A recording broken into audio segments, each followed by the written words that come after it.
السلام علیکم ورحمۃ اللہ وبرکاتہ۔ الحمدللہ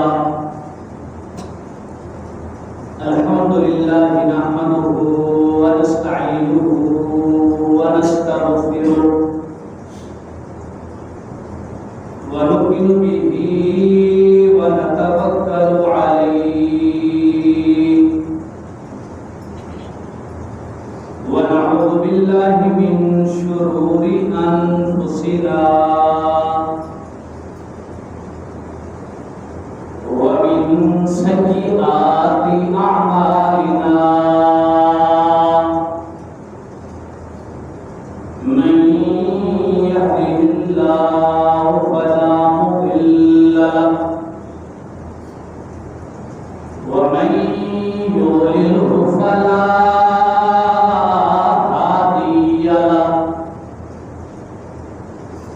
ونشهد أن لا إله إلا الله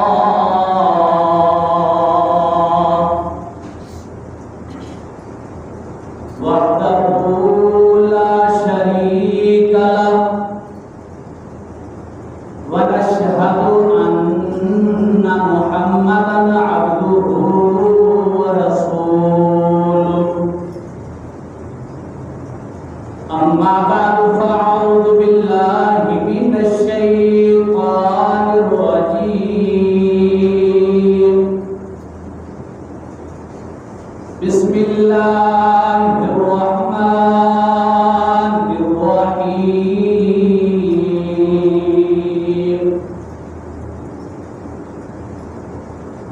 لله ملك السماوات والأرض يخلق ما يشاء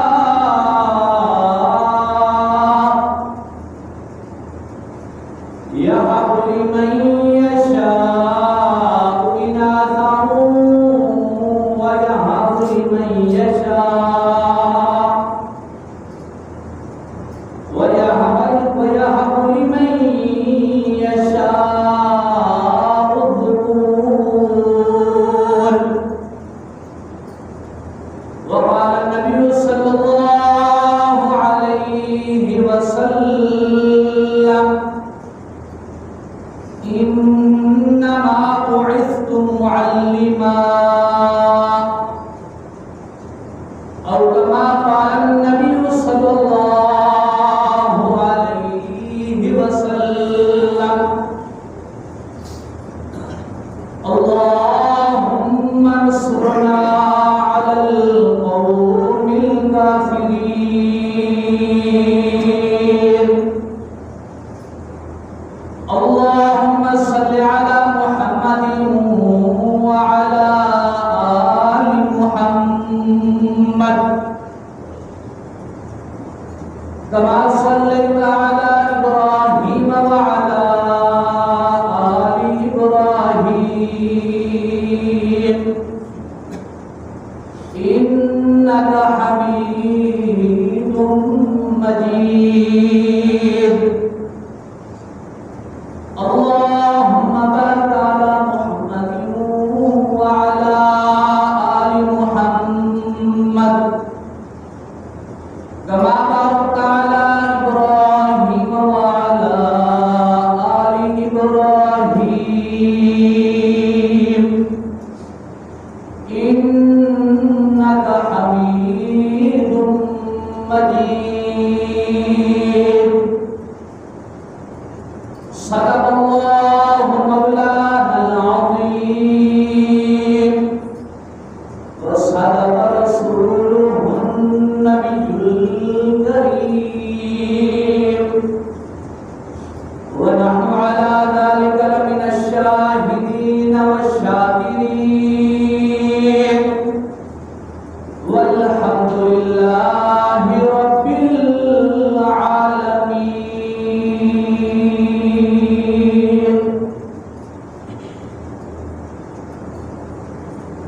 تیرے پاک نام پہ اے خدا میرا تن فدا میرا من فدا، تیرے پاک نام پہ اے خدا میرا تن فدا میرا من من فدا، میری روح فدا، میری جان فدا، میرا باپ فدا، میری ماں فدا، میری بندگی، میری آرزو اللہ جل جلالہ۔ تیرے در پہ لاکھوں بادشاہ، تیرے در پہ لاکھوں اولیاء، تیرے در پہ لاکھوں بادشاہ، تیرے در پہ لاکھوں اولیاء، وہ گڑ گڑاتے رہے صدا، تیرا بھید پھر بھی نہ کھل سکا، تو ہی جانتا ہے کیا ہے تو اللہ جل جلالہ۔ تو کمال ہے، لا زوال ہے، بے مثل ہے، بے مثال ہے۔ مولا تو کمال ہے، لا زوال ہے، بے مثل ہے، بے مثال ہے آپ اپنی مثال تم اللہ جل جلالہ۔ ارباب نظر کو کوئی ایسا نہ ملے گا، ارباب نظر کو کوئی ایسا نہ ملے گا، بندے تو ملیں گے پر مولا نہ ملے گا۔ تاریخ اگر ڈھونڈے گی ثانی محمد صلی اللہ علیہ وسلم، تاریخ اگر ڈھونڈے گی ثانی محمد، ثانی تو بڑی چیز ہے، سایہ نہ ملے گا۔ سامعین محترم، میرے بزرگوں، دوستوں، عزیز ساتھیوں، اللہ رب العالمین کے فضل و کرم سے، اللہ کی توفیق اور مدد سے ہم سب خطبہ جمعہ المبارک سننے کے لیے اور نماز جمعہ ادا کرنے کے لیے مسجد میں اکٹھے ہیں، جمع ہیں۔ دعا گو ہوں اللہ تعالیٰ سے کہ رب لم یزل ہمارا آنا، بیٹھنا، سننا، سنانا اپنی بارگاہ عالیہ میں قبول و منظور فرمائے۔ سامعین محترم، کچھ دن قبل فیس بک، واٹس ایپ، ٹویٹر اور سوشل میڈیا پہ ایک واقعہ وائرل ہوتا ہے، واقعہ، اور آپ سب اس واقعہ سے واقف ہیں کہ ایک سکے باپ نے اپنی سکی بیٹی کو 5 فائر کر کے قتل کر دیا۔ اور یہ واقعہ محض واقعہ یا کہانی یا قصہ نہیں ہے، یہ حقیقت ہے۔ آپ نے علماء کرام سے، واعظین سے، خطباء سے یہ بات بارہا مرتبہ، کئی مرتبہ سنی ہوگی کہ زمانہ جاہلیت کے اندر لوگ اپنی بیٹیوں کو زندہ دفن کرتے تھے۔ زمانہ جاہلیت کے اندر ماں کی کوئی قدر نہ تھی، بیٹی کی کوئی قدر نہ تھی، بہن کی کوئی قدر نہ تھی، بیوی کی کوئی قدر نہ تھی، رشتہ داروں کی کوئی قدر نہ تھی، والد کا کوئی مقام نہ تھا۔ والد کو یوں رکھتے تھے جیسے ہم گھر کے نوکر کو، چپڑاسی کو رکھتے ہیں۔ والدہ کی کوئی عزت نہیں تھی، بیٹی پیدا ہوتی تو اسے دفن کر دیا جاتا تھا۔ آج سے 15 صدی پہلے زمانہ جاہلیت میں جو وقوعات ہوا کرتے تھے اور جو ہم حدیثوں اور قرآن پاک جن کے تذکرے کرتا ہے، وہ زمانہ جاہلیت آج بھی کیا نہیں ہے، اسی طرح کے واقعات باقی ہیں اور ہو رہے ہیں۔ یعنی مسلمانوں کے اندر اسلام اور ایمان کے ساتھ جو تبدیلی آنی چاہیے تھی وہ تبدیلی آئی نہیں ہے۔ جیسا کہ ہمارے ملک کے اندر بھی دعویٰ ہوا کہ ان 5 سالوں میں تبدیلی آئے گی، آئی بھی ہے، لیکن جیسے وعدہ ہوا تھا اس طرح نہیں آئی، ذرا الٹ ہو کے آگے۔ سبھی جانتے ہیں اسلام اور ایمان کے آنے کے بعد انسانیت کے اندر تبدیلی آتی ہے، شعور آتا ہے۔ 15 صدیاں گزرنے کے بعد وہ شعور نہیں آیا۔ وہی واقعہ جو پہلے بچی کو زندہ دفن کرتے، اب اسی طرح کا واقعہ کہ اس سے بھی زیادہ ظلم، کہ 7 دن کی معصوم بچی کو 1 نہیں 2 نہیں 3 نہیں 5 فائر مار کے قتل کیا گیا۔ جس واقعہ سے زمین و آسمان لرز گئے، جس واقعہ سے خالق کائنات اور خالق کائنات کے بنائے ہوئے لوگوں انسانوں کے دل پارا پارا ہو گئے، دلوں کے ٹکڑے ٹکڑے ہو گئے کہ 7 دن کی بچی جس کا کوئی قصور نہیں تھا، میں اپنی زبان میں کہوں تو میرا حق بجانب ہوگا کہ جب پہلا فیر لگا ہوگا تو اس بچی نے کہا ہوگا باپ مجھے مار نہیں، مجھے زندہ چھوڑ دے، میں تو اس سے کھانا نہیں مانگوں گی، کپڑے نہیں مانگوں گی۔ جب دوسرا فائر لگا ہوگا تو میرا اپنا تصور، میرا اپنا خیال، میرا اپنا ذہن، اس بچی نے کہا ہوگا بابا جان مجھے زندہ چھوڑ دو، میں تم سے بڑے ہو کر جہیز نہیں مانگوں گی، میں تم سے اچھے سکولوں کی تعلیم نہیں مانگوں گی۔ جب تیسرا فائر لگا ہوگا تو اس بچی نے اپنی زبان حال سے کہا ہوگا بابا جان مجھے زندہ چھوڑ دو، میں جو بیٹیاں اپنے رشتہ داروں کو جب شادی شدہ ہو جاتی ہیں اپنے گھر بساتی ہیں پھر اپنے میکے ملنے آتی ہیں، بابا جان میں تجھے ملنے بھی نہیں آؤں گی۔ جب چوتھا فائر لگا ہوگا تو بچی نے زبان حال سے کہا ہوگا بابا جان مجھے تو نے قتل کر دیا، میں جا رہی ہوں، میں دار فانی چھوڑ رہی ہوں، لیکن بیٹی اور بچی کے دل کے اندر جو باپ کی عظمت ہے میں وہ عظمت اور وہ پیغام دے کے جا رہی ہوں کہ بیٹی ایک انمول خزانہ ہے، بیٹی ایک قیمتی خزانہ ہے، بیٹی کی قدر کی جائے، بیٹی کی عزت کی جائے۔ یہ بیٹی وہ بیٹی ہے جب والدین بوڑھے ہو جاتے ہیں، والدین کو اس کے بیٹے، اس کی اولاد، اس کے نوجوان پتر چھوڑ دیتے ہیں، لیکن یہ بیٹی پھر بھی اپنے والد کے دروازے پہ آتی ہے، والد کی خدمت کرتی ہے، والدہ کی خدمت کرتی ہے۔ تو اس بیٹی نے پیغام دے دیا 4 فیروں کے بعد جب 5واں فیر لگا، میرا اپنا خیال، اس بیٹی نے کہا ہوگا کل قیامت کا دن ہوگا، بابا جان جس دن ایک ایک گناہ کے بدلے مجرم پکڑے جائیں گے، آواز دی جائے گی وَامْتَازُوا الْيَوْمَ أَيُّهَا الْمُجْرِمُونَ کہ اللہ کے مجرم کہاں ہیں، رسول اللہ کے مجرم کہاں ہیں، بیٹوں کے مجرم کہاں ہیں، بیٹیوں کے مجرم کہاں ہیں، والدین کے مجرم کہاں ہیں، والد کا مجرم کہاں ہے، والدہ کا مجرم کہاں ہے، رشتہ داروں کا مجرم کہاں ہے، عزیز و اقارب کا مجرم کہاں ہے، پڑوسیوں کا مجرم کہاں ہے، اپنے شوہر کے مجرم کہاں ہے، اپنی زوجہ بیوی کا مجرم کہاں ہے۔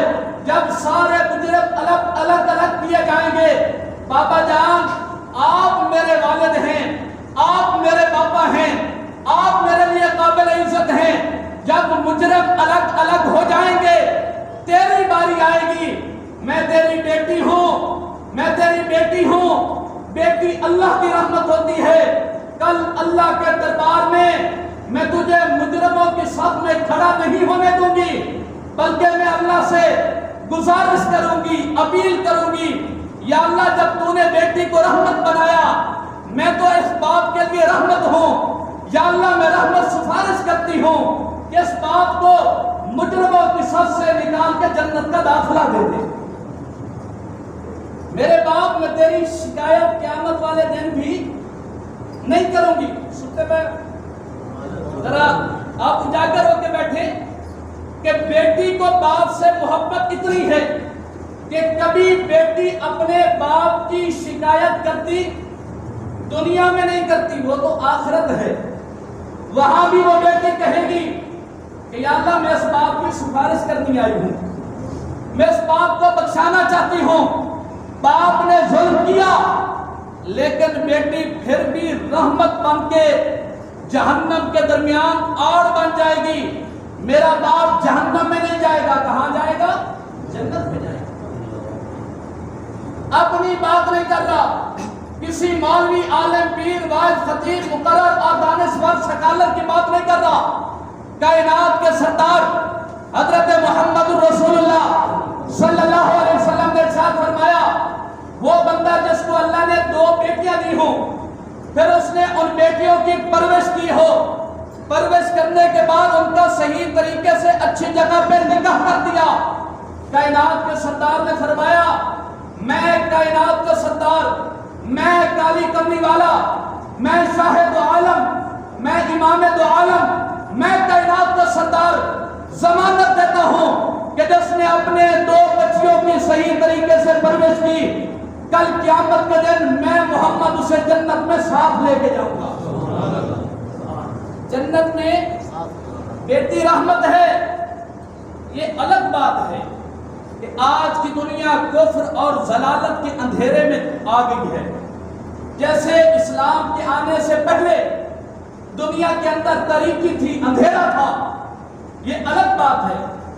وہ گناہ جو زمانہ جاہلیت میں ہوتے تھے وہی گناہ زمانہ اسلام میں ہو رہے ہیں، بلکہ اس سے بڑھ کے ہو رہے ہیں. اور پہلی امتیں جب بھی کوئی گناہ کرتی، آپ علماء سے سنتے ہیں، شکلیں مسخ ہو جاتی تھی. لیکن تیری اور میری شکل باقی ہے، چہرہ باقی ہے، اور تیرا میرا وجود باقی ہے. اس کی وجہ میرا اور آپ کا کمال نہیں ہے، بلکہ کائنات کے سردار حضرت محمد رسول اللہ صلی اللہ علیہ وسلم نے اللہ سے دعا مانگی تھی، یا اللہ میری امت کو دنیا کے اندر عذاب نہ دینا، میری امت کی دنیا کے اندر شکلیں مسخ نہ کرنا. محمد کی دعاؤں کے صدقے ہم بچے ہوئے ہیں، آقا کی دعاؤں کے صدقے ہم بچے ہوئے ہیں. وگرنہ گناہوں میں تو ہم 2 قدم بڑھ چکے ہیں. جو قوم لوط نے گناہ کیے وہ گناہ مسلمانوں میں آ گئے، جو قوم شعیب نے گناہ کیے وہ گناہ مسلمانوں میں آ گئے، جو قوم صالح نے گناہ کیے وہ گناہ مسلمانوں میں آ گئے. قتل عام ہے، خون ریزی عام ہے، چوری عام ہے، ڈکیتی عام ہے، غیبت عام ہے، ترک کرنا نماز کو عام ہے، روزے کو چھوڑنا عام ہے. حالانکہ اسلام اور ایمان، رب کا قرآن تو ہمیں حکم دیتا ہے. رب کا قرآن وہ قرآن ہے جس کے بارے میں اللہ کے قرآن میں ابتدائی آیات میں اللہ نے اپنا فیصلہ ارشاد فرمایا، الف لام میم ذالک الکتاب لا ریب فیہ، کہ یہ کتاب، اس کتاب کے اندر کوئی شک نہیں ہے. یہ کتاب مسلمانوں کے لیے دستور ہے، یہ کتاب مسلمانوں کے لیے منشور ہے، یہ کتاب مسلمانوں کے لیے آب حیات ہے، یہ کتاب مسلمانوں کے لیے دستور حیات ہے. یاد رکھیں، جو وکیل ہوتا ہے، وکلاء کا ایک قانون ہے، جو بھی جس قانون کے تحت ان کے ہاں درخواست آتی ہے وہ اس قانون کی کتاب کو اٹھاتے ہیں اور ایک ایک بات کو دیکھتے ہیں کہ اس کے بارے میں ہمیں قانون کیا کہہ رہا ہے. مسلمانوں، ہمارا قانون قرآن ہے، ہمارا دستور قرآن ہے، ہمارا منشور قرآن ہے، ہماری صبح قرآن ہے، ہماری شام قرآن ہے، ہمارا دن قرآن ہے، ہماری رات قرآن ہے، ہماری خوشی قرآن ہے، ہمارا غمی قرآن ہے، ہماری جائز ناجائز ہمیں باتوں کے احکامات بتانے والا قرآن ہے. جیسے وکیل بغیر قانون کے کوئی فیصلہ نہیں کر سکتا اور اپنے کٹہرے کے اندر کھڑے ہو کے مجرم کو کوئی فیصلہ نہیں دے سکتا، اس کے حق میں نہیں بول سکتا، اسی طرح مسلمانوں کی کتاب قرآن کے مطابق اہل ایمان اپنی صبح گزاریں. قرآن کے حکم کے خلاف صبح نہیں گزار سکتے، شام نہیں گزار سکتے، خوشی نہیں کر سکتے، غمی نہیں کر سکتے. قرآن نے جو حدودیں دے دی مسلمان پابند ہو گئے. اللہ کا قرآن کہتا ہے ذالک الکتاب لا ریب، یہ جو کتاب، یہ جو دستور ہے، یہ جو قانون ہے، یہ جو منشور ہے، اس قانون اور دستور اور منشور کے اندر کوئی شک نہیں ہے. ایک دنیا کا قانون آپ کے سامنے رکھ دیتا ہوں. جب بھی کوئی سکالت، جب بھی کوئی دانشور، جب بھی کوئی عالم جب بھی کوئی مفتی، جب بھی کوئی ٹیچر، جب بھی کوئی مولوی کتاب لکھتا ہے، اپنی کتاب کے آخر میں نوٹ لکھتا ہے، اور نوٹ کے اندر ایک بات لکھتا ہے۔ وہ بات یہ ہوتی ہے کہ اگر اس کتاب کے لکھنے کے اندر کوئی غلطی ہو گئی ہو ہمیں اطلاع دیں، تاکہ جب آئندہ کتاب کو شائع کیا جائے تو اس غلطی کو درست کیا جا سکے۔ عالم نے کتاب لکھی تو نوٹ لکھا، مفتی نے کتاب لکھی تو نوٹ لکھا، دانشور نے کتاب لکھی تو نوٹ لکھا۔ ہر کتاب لکھنے والا آخر میں یہ بات ضرور لکھتا ہے، ممکن ہے میں مولوی ہوں، میں رب تو نہیں ہوں، مجھ سے غلطی ہو گئی ہو، میں سکالر ہوں، میں رب تو نہیں ہوں، مجھ سے غلطی ہو گئی ہو، میں دانشور ہوں، میں رب تو نہیں ہوں، مجھ سے غلطی ہو گئی ہو۔ لیکن جب کائنات کے سردار، کائنات کے مالک، کائنات کے خالق، آسمان اور زمین کو بنانے والے، تجھے اور مجھے پیدا کرنے والے، چرند اور پرند کو پیدا کرنے والے، ساری کائنات کو پیدا کرنے والے، ساتوں آسمانوں کو پیدا کرنے والے، ساتوں زمینوں کو پیدا کرنے والے، جنات کو پیدا کرنے والے، 18,000 کمویش مخلوقات کو پیدا کرنے والے رب نے قرآن کو بھیجا تو قانون بدل دیا کہ اس کتاب کے آخر میں نوٹ نہیں ہوگا، بلکہ اس کتاب کے شروع میں نوٹ ہے، اس کتاب کے شروع میں نوٹ ہے۔ لا ریب فیہ، اہل ایمان، اہل اسلام، پیغمبر کا کلمہ پڑھنے والوں، پیغمبر پر ایمان لانے والوں، اس کتاب کے اندر کوئی غلطی نہیں ہے، کوئی شک نہیں ہے۔ ھدی للمتقین، یہ کتاب متقی لوگوں کے لیے ہدایت ہے، یہ کتاب پرہیزگاروں کے لیے ہدایت ہے، یہ کتاب ایمان والوں کے لیے ہدایت ہے، یہ کتاب کلمہ گو مسلمانوں کے لیے ہدایت ہے، یہ کتاب توحید والوں کے لیے ہدایت ہے، یہ کتاب پیغمبر کو ماننے والوں کے لیے ہدایت ہے۔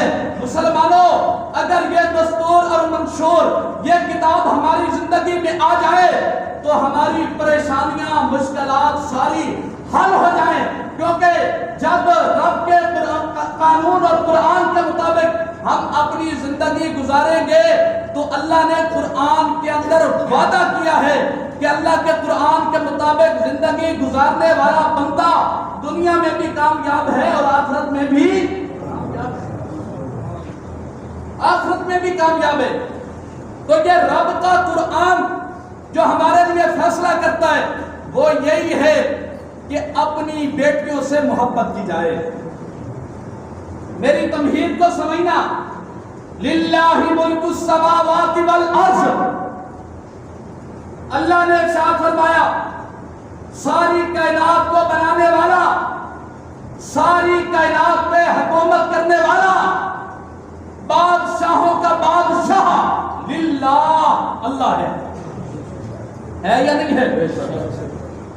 روزی کے ڈر سے، رزق کے ڈر سے بیٹی کو قتل کر دینا، بیٹی کی عزت نہ کرنا۔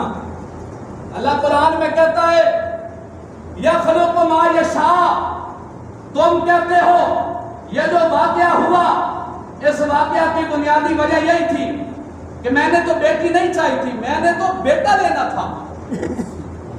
بیٹی پیدا کرنا بیوی کا کام نہیں ہے، بیٹی پیدا کرنا کسی مولوی کے تعویذ کا کام نہیں ہے، بیٹی یا بیٹا پیدا کرنا کسی پیر کے تعویذ کا کام نہیں ہے۔ قرآن فیصلہ دیتا ہے نہ پیر بیٹیاں بیٹے دے سکتے ہیں، نہ عالم بیٹیاں بیٹے دے سکتے ہیں، نہ درباروں پہ جھکنے والوں درباروں والے بیٹیاں بیٹے دے سکتے ہیں، نہ ہی کوئی اور بیٹی بیٹیاں دے سکتا ہے۔ قرآن کہتا ہے یخلق ما یشاء، اللہ بیٹیاں بیٹے دیتا ہے، چاہے تو بیٹیاں دے دے، چاہے تو بیٹے دے دے، چاہے تو بیٹیاں اور بیٹے دونوں پیدا کر دے، چاہے تو کچھ بھی نہ پیدا کرے۔ یخلق ما یشاء، للہ ملک السماوات والارض، یخلق ما یشاء۔ اور پریشان نہ ہونا، یاد رکھو، ایک مثال عرض کرنا چاہتا ہوں۔ کسی اسکول اور مدرسے کے اندر جب استاد اپنے شاگرد کو انعام دیتا ہے، انعام کی 2-3 قسمیں ہوتی ہیں، اول انعام، دوم انعام 100 انعام.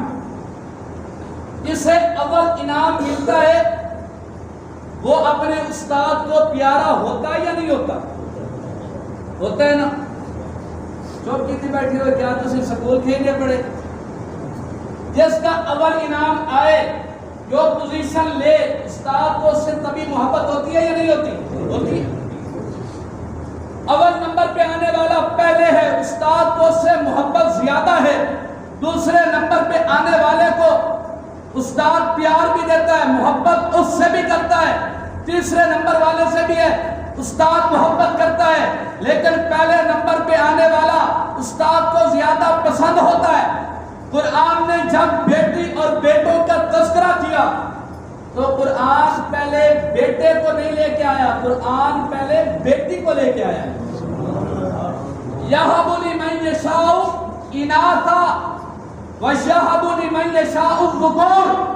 فرمایا میں نے مؤنث کو پہلے لایا ہے، میں نے عورت کو پہلے لایا ہے، میں نے لڑکی کو پہلے لایا ہے، میں نے بچی کو پہلے لایا ہے. اللہ کہتا ہے پہلے نمبر پہ آنے والے استاد کو، پہلے نمبر پہ آنے والے شاگرد سے محبت ہوتی ہے. بیٹے بھی میرے ہیں، بیٹیاں بھی میری طرف سے ہیں، لیکن میں نے بیٹی کا تذکرہ قرآن نے پہلے کر دیا.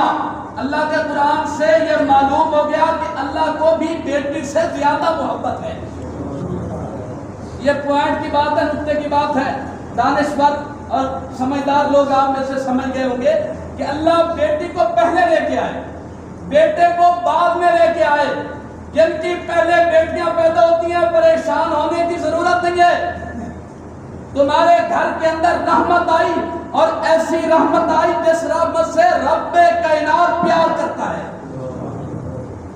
اب میں چلتا ہوں اپنے عنوان کی طرف. یہ تھا اس واقعہ جو دردناک واقعہ پیش آیا. مسلمان لوگ ذرا بیدار ہو جائیں، جاگ جائیں، بیٹیوں کی قدر کریں. یہ بیٹیاں مجھے اور آپ کو جنت میں لے کے جائیں گی، یہ بیٹیاں ہمیں جنت میں لے کے جائیں گی، یہ بیٹیاں ہمارے لیے باعث عزت ہوتی ہیں. اب میں اپنے عنوان کی طرف آتا ہوں.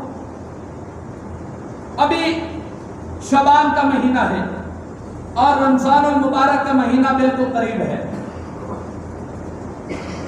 آقا علیہ الصلوۃ والسلام، یہ وہ روایت ہے جو آپ نے کئی مرتبہ سنی ہوگی.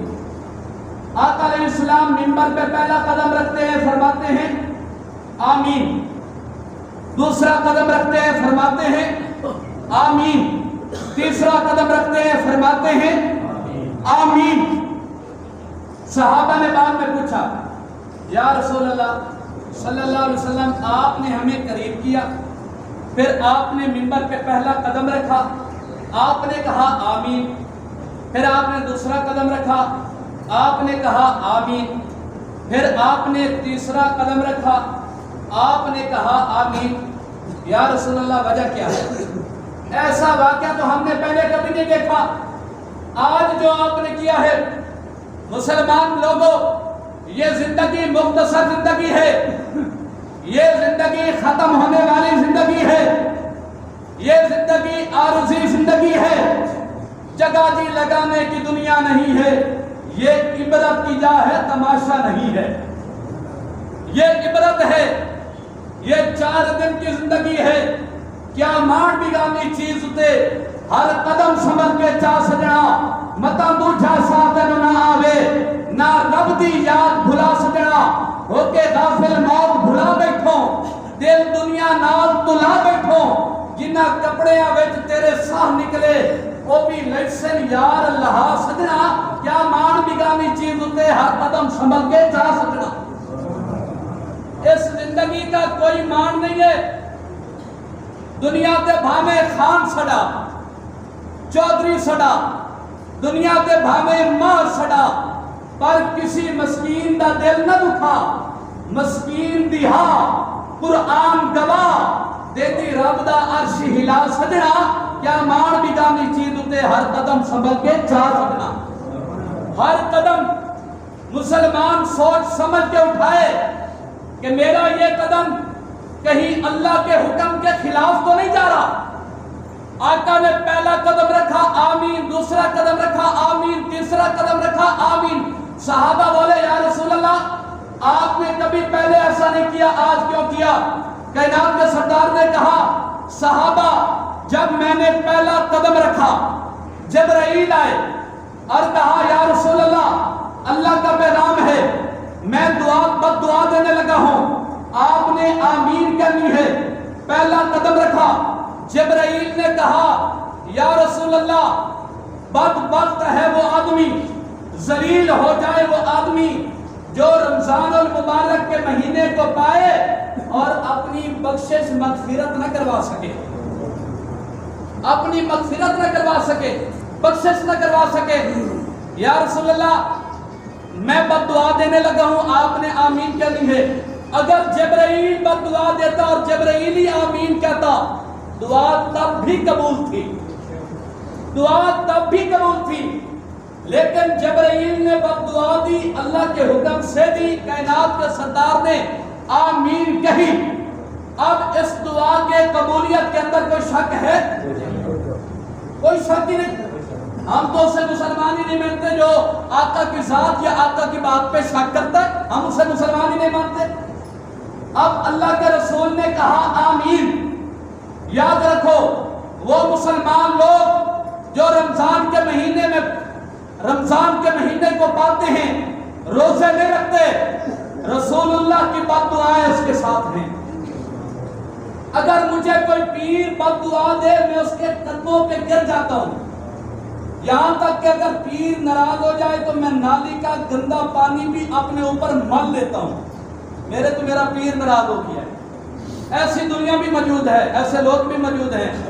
گندا پانی، نالے کا پانی جسم پہ مل لینا، نالے میں لیٹ جانا، مجھ سے میرا پیر ناراض ہو گیا، مجھے میرے پیر نے بد دعا دے دی، مجھے مولوی نے بد دعا دی، عالم نے دی، امام نے دی، لیکن یہ بد دعا کوئی مولوی امام نہیں دے رہا، یہ کائنات کا سردار بد دعا دے رہا ہے۔ مسلمانوں اگر عزت چاہتے ہو تو دین پہ آ جائیں، اگر کامیابی چاہتے ہیں تو دین پہ آ جائیں۔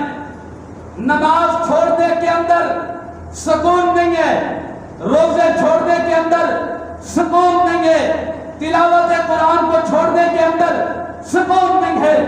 اگر سکون ہے تو نماز پڑھنے میں ہے، سکون ہے تو قرآن پاک کی تلاوت میں ہے، سکون ہے تو روزہ میں ہے۔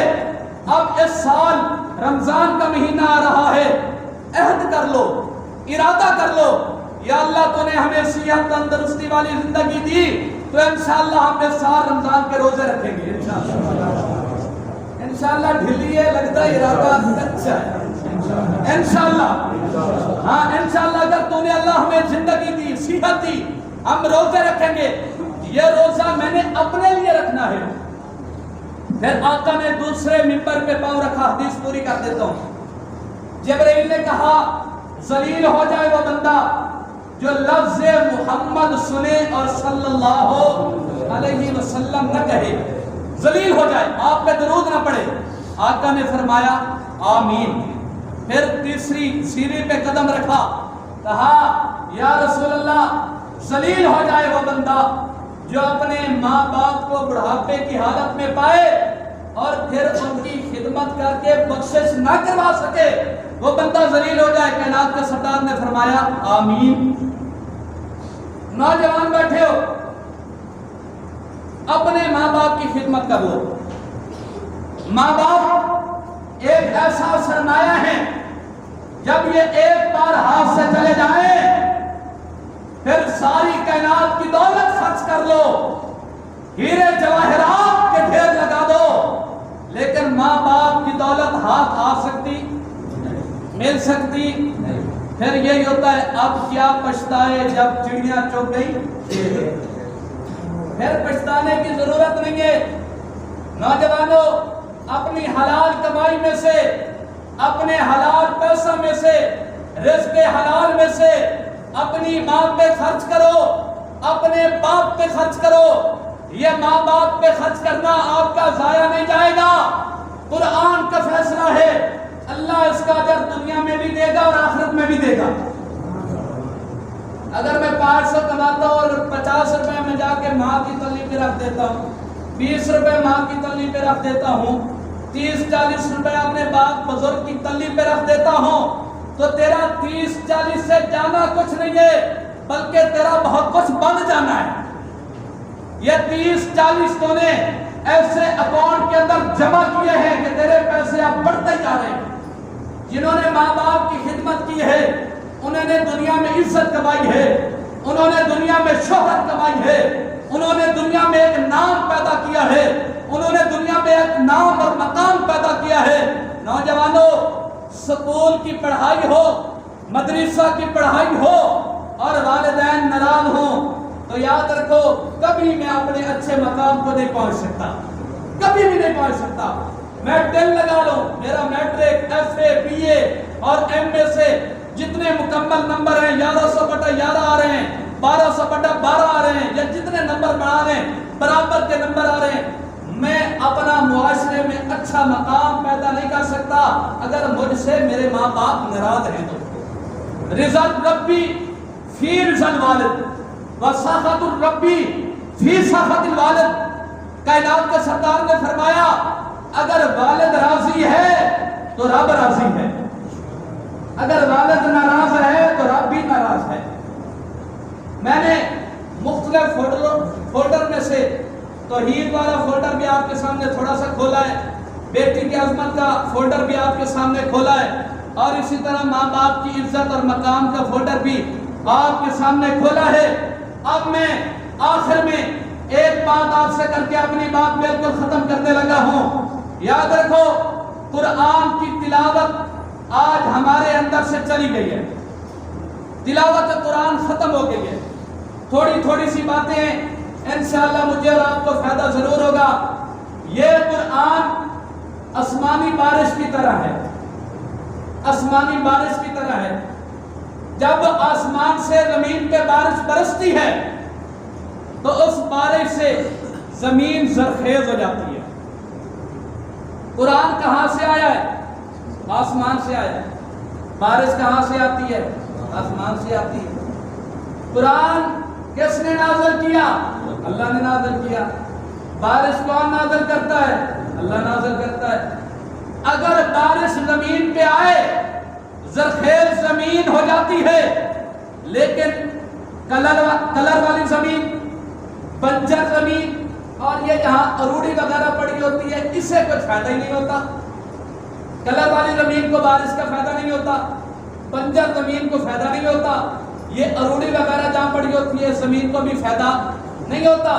میں آپ کو مثال دیتا ہوں، قرآن پیغمبر کے زمانے میں پیغمبر پہ نازل ہوا، پیغمبر کے زمانے میں ابو جہل بھی تھا، لیکن اس کی زمین کلر والی تھی، اس کی زمین بنجر تھی، اس کا جسم اڈوری کے مانند تھا، اور ابو لہب بھی تھا، ابو جہل بھی تھا، دیگر کفار مکہ بھی تھے، لیکن قرآن کی بارش ہوتی رہی، انہیں کوئی فائدہ نہیں ہوا۔ جب قرآن کی بارش ہوئی زمین زرخیز ہوئی، صداقت کے پھول بھی کھلتے ہیں، شجاعت کے پھول بھی کھلتے ہیں، عدالت کے پھول بھی کھلتے ہیں، دیانت کے پھول بھی کھلتے ہیں، امانت کے پھول بھی کھلتے ہیں۔ کوئی صدیق اکبر بنتا ہے، کوئی فاروق اعظم بنتا ہے، کوئی ذوالنورین بنتا ہے، کوئی حیدر کرار بنتا ہے، کوئی حافظ الحدیث بنتا ہے، کوئی محدث قرآن بنتا ہے، کوئی مفسر قرآن بنتا ہے۔ بارش ہوتی رہی، زرخیز زمین کو فائدہ ہوتا رہا، زمین زرخیز ہوتی رہی، لیکن ابو لہب محروم رہا، ابو جہل محروم رہا۔ قرآن 1400 سال بعد بھی وہی قرآن ہے۔ اگر اس قرآن کے مطابق عمل کر جائیں، قیامت کے دن میں تم بھی صدیق کے صف میں کھڑے ہوں گے، تم بھی عمر فاروق کی صف کے ساتھ کھڑے ہو جاؤ گے، تم بھی عثمان ذوالنورین کے ساتھ کھڑے ہو جاؤ گے، تم بھی حیدر کرار کے ساتھ کھڑے ہو جاؤ گے۔ اگر قرآن پہ عمل کیا، قرآن کی تلاوت کی، قرآن کو سینے سے لگایا، قرآن کو چوما، قرآن کو جس نے بھی سینے سے لگایا ہے اسے عزت ملی ہے، اسے مقام ملا ہے۔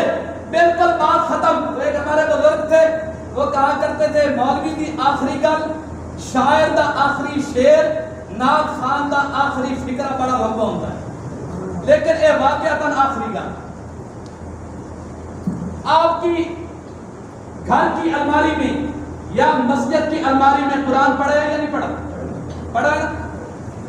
یہ قرآن اونچا پڑھا ہے یا نہیں پڑھا؟ جو مصلی پہ کھڑا ہوتا ہے حافظ قاری، وہ آپ کے سامنے آپ سے اونچا کھڑا ہوتا ہے یا نہیں کھڑا ہوتا؟ منبر پہ جو کھڑا ہوتا ہے، مصلی پہ بھی جو کھڑا ہوتا ہے۔ اب دنیا کے جتنے عہدے ہیں، آپ ایم پی اے، ایم این اے، سیاسی، مذہبی، ڈی پی او، ڈی سی او، جرنیل، بریگیڈیئر اور جتنے بھی ہوتے ہیں، وہ اس امام کے پیچھے ہوتے ہیں یا آگے ہوتے ہیں؟ اچھا، یہ نماز میں کھڑا ہوتا ہے، ہاتھ باندھے ہوتے ہیں، ہاتھ باندھے ہوتے ہیں۔ اب یہ رکوع میں جاتا ہے، ڈی پی او اپنا عہدہ استعمال کرتے ہوئے رکوع میں پہلے جا سکتا ہے؟ جرنیل کرنیل پہلے جا سکتا ہے؟ اور بھائی ان کے پاس تو اٹھارتی ہے، ان کے پاس تو عہدے ہیں، وہ کیوں نہیں جا سکتے؟ قرآن کہتا ہے نا، اس کی نسبت قرآن کے ساتھ ہوئی ہے۔ جب تک یہ ایسے ہاتھ باندھ کے کھڑا ہے، ڈی پی او تو آگے نہیں جا سکتا، جنرل تو نہیں جا سکتا، کرنل تو نہیں جا سکتا، جتنے تیرے پاس ہوتے ہیں، جب تک امام رکوع میں نہیں جائے گا، پہلے رکوع میں نہیں جا سکتا، امام سجدے میں نہیں جائے گا، سجدے میں نہیں جا سکتا، امام سلام نہیں پھیرے گا، سلام نہیں پھیر سکتا۔ اب یہ امام کو عزت ملی، امام کا اپنا کمال ہے یا قرآن کا کمال ہے؟ قرآن کا کمال ہے۔ مسجد میں قرآن اونچے پڑے ہیں، آپ کے گھروں میں یا مساجد میں اور بھی کتابیں پڑھی ہوتی ہیں، لیکن جس عزت اور ادب کے ساتھ آپ قرآن کو اٹھاتے ہیں، اس طرح آپ کوئی اور کتاب نہیں اٹھاتے۔ قرآن کو اٹھایا، قرآن کے ساتھ لگا ہوا غلاف بھی تھا، غلاف کو بھی اٹھایا، قرآن کو چوما، تو قرآن کو چومنے سے پہلے آپ نے غلاف کو چوما، وہ تو کپڑا تھا۔ آپ نے 5000 کا سوٹ پہنا ہوا ہے، آپ نے کبھی اپنے قمیص کو بھی چومے؟ اور قرآن کے ساتھ لگا وہ کپڑا جو آپ مفت میں دکان سے لے کے آئے تھے، آپ نے دکاندار سے کہا میں نے غلاف بنانا ہے، اس نے پیسے لیا، آپ سے نہیں لیے، دکاندار دے دیتے ہیں، تو نے قرآن کا غلاف بنانا ہے، کپڑا لے جا۔ آپ کپڑا لے کے آئے، آپ نے قرآن کا غلاف بنا دیا، اور آپ اپنا 5000 کا قیمتی جوڑا لے کے آئے، آپ نے 5000 والے جوڑے کو کبھی نہیں چوما، آپ اس مفت والے غلاف کو چوم رہے ہیں۔ یہ مفت والا غلاف، یہ سادہ کپڑا زبان حال سے کہہ رہا ہے کہ میں کپڑے کا کوئی کمال نہیں، میری نسبت قرآن کے ساتھ ہو گئی ہے، میرا کوئی کمال نہیں، میری نسبت قرآن کے ساتھ ہو گئی ہے۔ قاری کا کوئی کمال نہیں، قاری کی نسبت قرآن کے ساتھ ہو گئی ہے۔ بلال کا کوئی کمال نہیں، بلال ایک وقت تھا، غلام تھا، عربی نہیں اجمی تھا، سفید نہیں رنگ کا کالا تھا، لیکن جب نسبت قرآن کے ساتھ ہوئی، بلال کا کمال نہیں، نسبت کا کمال ہے، چلتا زمین پہ ہے اور پاؤں کی آہٹ جنت میں سنائی دیتی ہے۔ یہ بلال کا کمال نہیں، یہ قرآن کا کمال ہے۔ مدارس سے محبت کی جائے، مساجد سے محبت کی جائے، مدارس کو آباد کیا جائے، غریبوں کا خیال رکھا جائے، پڑوسیوں کا خیال رکھا جائے، وگرنہ اگر میں نے اللہ کو تو راضی کیا، اللہ کے بندوں کو راضی نہ کیا، تو میری یہ عبادتیں کسی کام کی نہیں ہے۔ روایات میں آتا ہے کل قیامت کا دن ہوگا، اللہ تعالیٰ کہیں گے میں نے اپنا حق معاف کر دیا، لیکن بندوں کے حق بندوں سے معاف کروا دیا، بندوں کے حق بندوں سے معاف کروا دیا۔ وہ ایک مولوی صاحب تھا، اس نے بڑی شعر کے اندر اس بات کا خلاصہ نکالا، حج بھی کیتی جاندے ہو، لو بھی پیتی جاندے ہو، حج بھی کیتی جاندے ہو، لو بھی پیتی جاندے ہو، کھا کے مال یتیماں دا حج مسیتی جاندے ہو، نفس تے چھری پھیری نہیں، دمبے کیتی جاندے ہو، پھڑ دلاندے سیتے نہیں، ٹوپیاں سیتی جاندے ہو، دسو نا حاجی صاحب ایک ہی کیتی جاندے ہو۔ حقوق اللہ کے ساتھ حقوق العباد بھی ضروری ہیں، یہ بات نہ ہو حج بھی کیتی جاندے ہو، لہو بھی پیتی جاندے ہو، کھا کے مال یتیمہ دا بھج مسیتی جاندے ہو، نفس تے چھری پھیری نہیں، دمبے کیتی جاندے ہو، پھٹ دلاندے سیتے نہیں، ٹوپیاں سیتی جاندے ہو، تو سنا حاجی صاحب ایک کیتی جاندے ہو۔ اللہ کو بھی راضی کرو اور اللہ کے بندوں کو بھی راضی کرو۔ اللہ تعالی ہمیں اپنی زندگی قرآن و سنت کے مطابق گزارنے کی توفیق عطا فرمائے۔ اللہ تعالی ہمارے تمام صغیرہ کبیرہ گناہوں کو معاف فرمائے۔ اللہ تعالی ہماری اس مسجد کو اور دیگر جتنی مساجد مدارس ہیں ان کو آباد و